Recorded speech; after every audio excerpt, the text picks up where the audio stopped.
Smith, and she will explain a little more about this, but she is a philosophical body poet. Fran.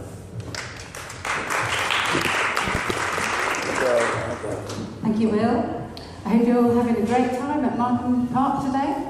I'm going to take you on a little journey through the amazingness of our bodies and our brains, down to the beach, pick some cockles and mussels, up to the sky, back down to some water, and up to the moon again, and back.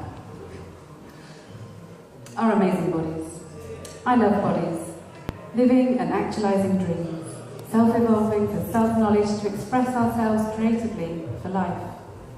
Not just clumps of meat, not just clumps of cells, not just physiological functions, not just anatomical structures with complex Latin names. Complex they are, complex we are, only flesh we are not. We have brains to think. And is it important that we think clearly? My next poem is called Contemplating, Thinking About Thinking. Grey matter, white matter, what is this matter? A sponge-like mass of multifolded and multi-pleated membranes, massed together, folded again and again and again. Miraculously communicating, they determine who and what we are. They are the seat of intellect, reason and consciousness. But not all feeling, as the brain needs a body of flesh and bone, organs, a heart and blood, a digestive and nervous system to monitor and harmonise autonomically, for digestion of carbohydrates with the brain to fuel, to breathe in and out, day by day, night by night, the heartbeat sustains life. Does the secret of life lie within this master controller?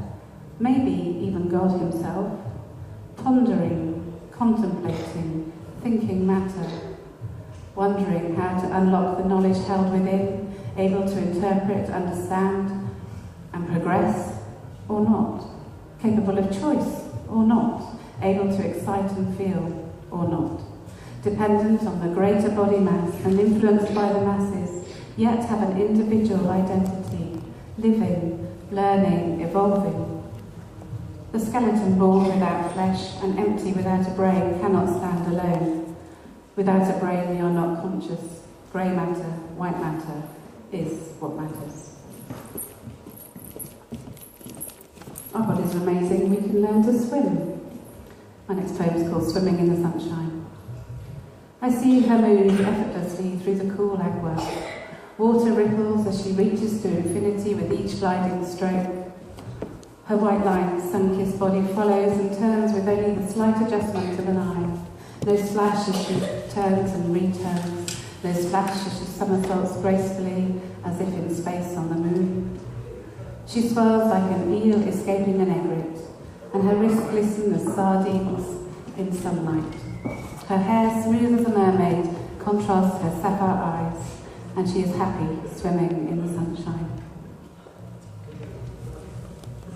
Do you like smokes and snails and cockles and mussels?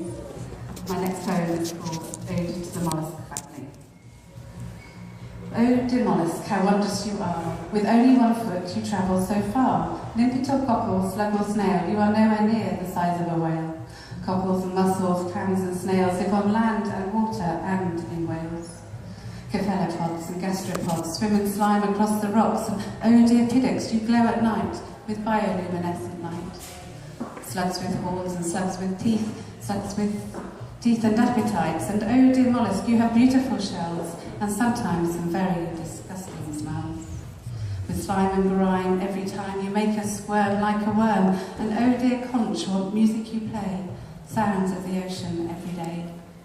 And even you, dear oyster fine, creating pearls out of grime, what a feast for our senses, oh mothers of pearls, rainbows of light from iridescent shells. Gastropods and gastropubs, moulet frites in garlic pots, giant clams and giant squids providing ink for our scripts. Wow, dear mollusk, what sensations you are. You feast all our senses, whatever they are.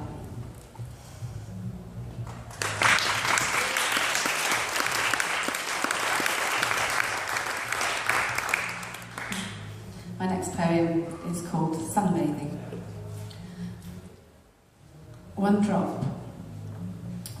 How to catch stature, just one drop. One drop on my skin reaches into my heart. One drop finds its way into my soul. Droplets uniting unity, oneness with tranquility, serenity. Delicious warmth, melting away the hard knots caught in tight muscle mesh made from the hardships and harshness of life. Infrared rays fire away resistance. Scorching, searing solar rays of radiation, hydrogen fusing, helium fusing me into oneness with the source of life. Drizzle me in sunlight. Do you ever wonder where light comes from?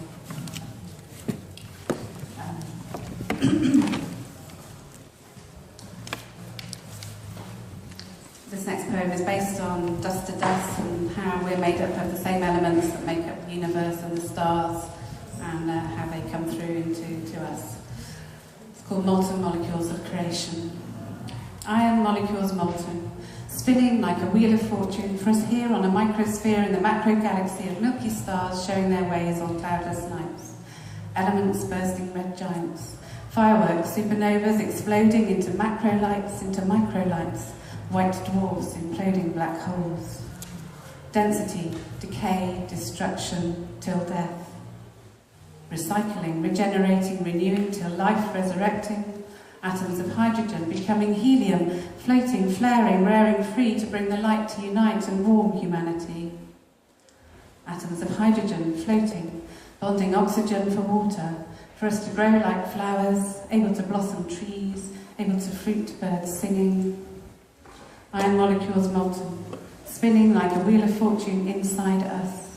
Hemoglobin hearts in our core, in our blood, the life force within. Pumping, beating, oxygenating our microcells with macro elements, periodically fueling our souls for some hazy, lazy summer days of love. Dust to dust, macro to micro, to macro to micro, hydrogen to helium to hydrocarbons. Lead can lead to gold, with atoms and elements salsa dancing life.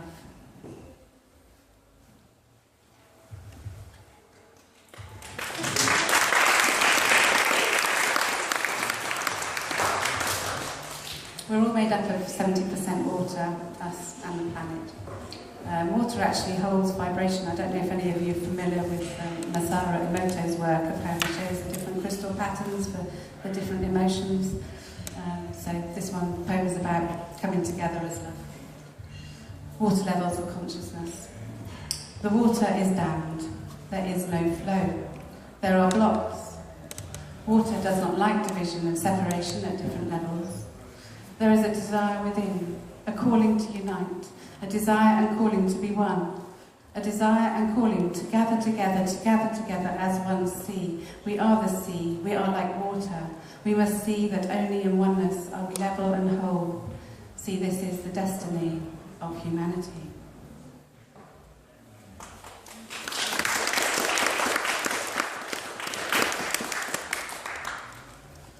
My last poem. Did you see the blue moon last week? I wrote this poem on that night. It's supposed to be quite a significant blue moon in terms of it being, I think, in Leo, and apparently it's a big bringer of change for the world, so let's hope so. Blue moon. The moon's hue is blue and draws me in like waves of water.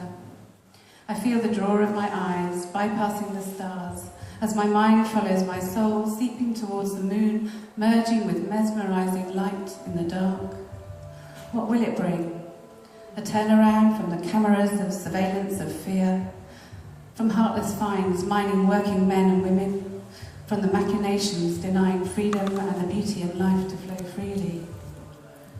Will it allow creativity to flow like a moon river of moonlight sonatas? Silver lighting to make a silver lining of gold, reflecting golden principles, rippling, shimmering compassion to shore. Golden ripples of compassionate love, reaching the sand with waves of empathy and kindness, creating wealth of place on the beach of this life, making castles and kingdoms, places of trust and security with no dungeons of despair, no bent bars, no beauty and freedom stamped out of existence. O blue moon, Send that healing love reflected to earth, of life resurrected, for health and wealth, for all to dance. Let's dance and put on our dancing shoes and dance away the blues with this new moon of positive love. Wealth is a place of beauty created in and by us. Thank you very much. Go dance and enjoy yourselves.